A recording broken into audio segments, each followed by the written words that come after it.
ఏపీలో నామినేటెడ్ పదవుల భర్తీ చేశారు సీఎం చంద్రబాబు.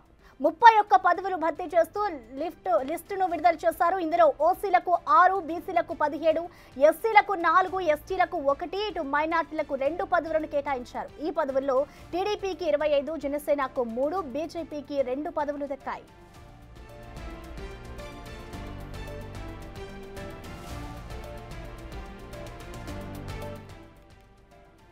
ఏపీలో నామినేటెడ్ పదవుల భర్తీ చేశారు సీఎం చంద్రబాబు. పదవుల భర్తీ చేస్తూ కూడా లిస్టును విడుదల చేశారు. దాదాపు ఇందులో ఓసీలకు 6, బీసీలకు 17, ఎస్సీలకు 6, ఎస్సీలకు 4, ఎస్టీలకు 1, మైనార్టీలకు 2 పదవులను కేటాయించారు. ఈ పదవుల్లో టీడీపీకి 25, అలాగే జనసేనకు 3, బీజేపీకి 2 పదవులు దక్కాయి.